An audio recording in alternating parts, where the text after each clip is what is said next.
Galera, eu sou o Thiago Fonseca e está começando mais um vídeo. Nesse vídeo, a gente vai falar sobre coisas que a escola não ensina. Ou seja, várias coisas que a escola poderia ensinar, mas infelizmente ela não ensina. Apesar de que tem algumas escolas hoje que algumas estão ensinando sim algumas dessas coisas que eu vou falar. Só que eu conheço, não vou fazer propaganda de graça pra escola aqui, mas tem escolas que elas têm, por exemplo, uma mensalidade de 7, 8 mil reais por mês. Elas não ensinam absolutamente tudo que tá aqui, mas essas são algumas escolas que estão ensinando muitas dessas coisas que eu vou falar agora aqui. Então, como é que seria se a escola ensinasse isso? Então vamos falar de coisas que seriam importantes a escola ensinar. Então fica comigo nesse vídeo, que esse vídeo vai ser muito top.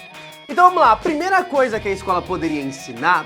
primeira coisa, a gente tem que falar sobre como que é a grade normalmente. Claro, não vou passar pela grade inteira, mas como é que funciona a questão da grade da escola? A escola ensina ciências, matemática, português, geografia, o que mais? História, biologia, física, química, né? Coisas simples. Mas eu percebi que a grade da escola, que na época era uma grade essencial, eu vejo que poderia acrescentar algumas coisas. Por exemplo, educação financeira. Escolas não ensinam educação financeira. As pessoas hoje, as crianças, a molecada, já tem problema com educação financeira desde pequeno. Por quê? Porque os pais dentro de casa têm problema com educação financeira e as crianças já vêm com esse vício da má educação financeira. Por exemplo, você tem pais que são analfabetos, não sabem ler nem escrever, mas as crianças não são afetadas porque elas vão pra escola e aprendem isso. Então tem pais que têm uma educação de alguma maneira numa parte ruim, mas os filhos conseguem compensar isso não pra escola. O pai não sabe inglês, o filho vai pra escola e aprende um pouco de inglês. Da mesma maneira, se os pais não têm educação financeira, mas o filho fosse pra escola, ele conseguiria aprender educação financeira se tivesse lá. Mas o fato de não aprender na escola, ele vai aprender única e exclusivamente essa educação financeira com o pai. E aí vai se tornar, como a maior parte das pessoas, uma pessoa que não tem educação financeira. Outra coisa que a gente poderia aprender na escola é vender. Porque a única coisa que te capacita para ser um gerador de empregos é vender. O patrão nada mais é do que alguém que aprendeu a vender, não deu conta de vender tudo sozinho, teve que chamar outras pessoas para vender para ele, e aí acabou criando-se uma equipe, uma linha de produção para poder aumentar a escala do trabalho que o patrão fazia sozinho. Aumentou essa escala, foi necessário funcionários, e aí nascem as empresas, certo? Então, aprender a vender nada mais é do que a arte de ser empreendedor, a arte de abrir o seu próprio negócio. Eu acho que é uma coisa que falta nas escolas. Se a gente aprendesse a vender, com certeza a gente não seria refém e escravo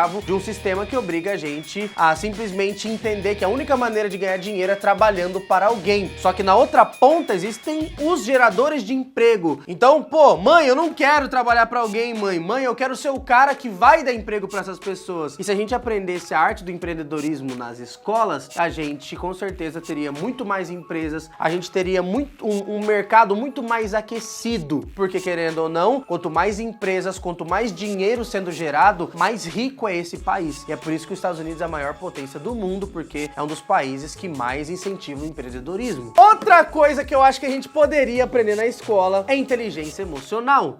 É impressionante. Eu acho que eu me tornei uma pessoa muito melhor quando eu comecei a estudar inteligência emocional, sabe? Eu não sou formado, não sou psicólogo, nada disso. Mas eu acho que a gente não precisa fazer uma faculdade pra gente entender de finanças, sobre empreendedorismo, nem inteligência emocional, sabe? Eu leio muito mesmo.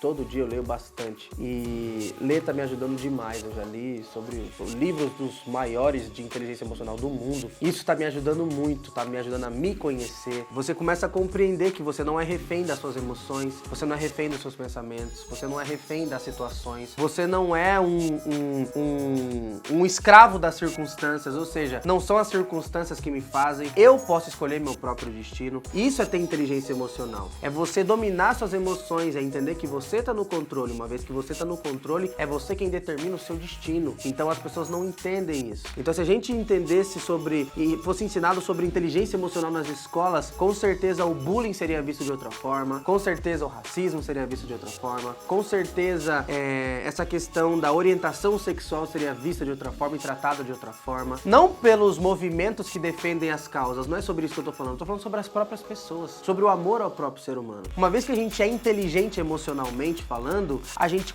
reconhece as qualidades no outro, a gente reconhece o quanto o outro é bom e o quanto a gente necessita do próximo, a gente reconhece que a gente precisa do outro para também ser feliz. E a gente começa a tratar as pessoas da mesma maneira que a gente gostaria de ser tratado. E a gente começa a entender o que a gente tem que ser, se tornar. E se a gente aprendesse inteligência emocional, com certeza o mundo seria um lugar melhor, certo? E nada melhor do que aprender inteligência emocional no lugar onde a gente passa a maior parte da nossa infância e da nossa vida, que é a escola. Então, pais não entendem sobre isso. E professores agora, imagina, qualificados para ensinar inteligência emocional, com certeza o mundo não seria mais o mesmo. Outra coisa que a gente poderia aprender nas escolas é produtividade. Meu, é até contraditório a gente parar pra pensar, né? A escola fala, você tem que fazer tarefa de casa, tem que fazer isso, você tem que fazer aquilo. Mas, pô, bem que a escola poderia me ajudar a organizar o meu próprio tempo, pra eu ser mais produtivo, pra eu ser mais assertivo nas atividades que eu faço. Como é que eu faço pra excluir as coisas que não vão me levar a lugar nenhum? Como é que eu faço pra focar realmente nas tarefas que vão me fazer evoluir? Como é que eu faço pra otimizar o meu tempo e estudar aquilo que realmente vai me fazer crescer e abandonar aquela matéria ou deixar pelo menos de lado aquela que não é tão urgente, sabe? Separar o que é importante do que é urgente, separar o que é trivial do que realmente é necessário. Então, aula de produtividade e a gente aprender a otimizar o nosso tempo, eu acho que seria magnífico e com certeza ajudaria até os alunos a ter um melhor desempenho, por exemplo, no vestibular, em coisas assim, porque ele aprenderia a aproveitar todos os recursos que ele tem, inclusive o tempo. Então a produtividade é incrível, mas infelizmente a gente não aprende nas escolas.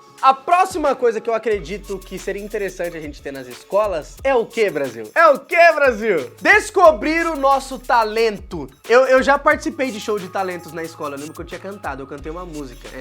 Tinha uma escola que chamava, existe ainda, porque não explodiu, nem pegou fogo, se chama Machado de Assis, é uma escola que fica lá em Sarandi. Ô, Sarandi! Onde nós chegou, Sarandi? Então o que acontece? Lá no Machado de Assis eles faziam muito show de talentos, e eu sempre cantava no show de talentos. E cara, era muito legal. Só que o show de talentos, ele simplesmente fala pra criança fazer alguma coisa que ela acha que é legal. E, menos de 1% das crianças participavam do show de talentos. Então, eu acho que no Brasil, a gente tem poucas ferramentas pra descobrir no que as crianças são realmente boas quando elas são crianças e os jovens também. Se a gente for comparar com países como Estados Unidos, como Japão, por exemplo, cara, os caras têm aula de artes marciais, tem escolas que tem, por exemplo, vamos usar os Estados Unidos como referência. Os caras têm aula de luta na escola, que é o wrestling, que chama. Tem teatro, tem aula de música, tem futebol americano, tem outras modalidades como voleibol, então esporte tem várias coisas, tem banda, então desenvolve desde a parte artística, desenvolve nos laboratórios de química e física. Então a gente consegue descobrir se a criança já tem tendência para gostar de humanas, de exatas, essa pessoa é mais analítica, vai gostar de números, não, ela vai gostar de lidar com pessoas. Então, as escolas americanas, elas já são mais preparadas para descobrir em que áreas essa pessoa é boa. Então, não quer dizer que elas são perfeitas, mas com certeza elas ajudam as pessoas a descobrirem os seus talentos e suas habilidades muito mais cedo do que o Brasil. Porque o Brasil, as nossas escolas não têm tanta ferramenta pra gente se descobrir como pessoa lá. Então, se a gente conseguisse corrigir isso aqui no Brasil, nas escolas, eu acho que a gente estaria preparando cidadãos mais decididos no futuro. A gente não ia perder tanto tempo descobrindo o que a gente vai ser da vida. E pra finalizar, a última coisa que eu acho que a gente deveria aprender nas escolas, cara, teria muitas outras pra gente falar, mas hoje a última coisa que eu tenho pra falar é, eu acredito que nas escolas a gente deveria aprender a fazer networking. A gente deveria entender o quanto é importante você se relacionar com outras pessoas e o quanto isso vai ser importante pro seu futuro, porque lá no futuro você vai descobrir que aquele amiguinho que conhece o fulano, que conhece Beltrano, que conhece o fulano, poderia te ajudar em muita coisa se você tivesse um contato próximo com ele. Como é que pode? Tem tantas pessoas influentes na escola, às vezes o pai do cara é o presidente da Petrobras e você deu um pau no moleque. Você vai e bate no moleque, em vez de você fazer amizade com o moleque. Então, a gente começa a perceber o quanto o network é importante quando a gente cresce. Se as crianças fossem ensinadas sobre o quanto é importante a gente se relacionar e valorizar o outro e entender que no outro existe uma oportunidade, se a gente entendesse que o outro pode ter a chave de uma porta futura que a gente vai precisar abrir, a gente começaria a se relacionar. Entenda isso. O que é network? network. Network é entender que as pessoas têm a chave das portas que no futuro você vai precisar abrir. Então, se relacione agora para ter todas as portas abertas. Eita, nós. Então é isso. Esse foi o vídeo de hoje. Já se inscreve no canal e segue no Instagram, Thiago Fonseca Oficial. Então é isso aí, people. A gente se vê aqui no YouTube todos os dias nesse mesmo canal. O topo é nosso e é o que, Brasil?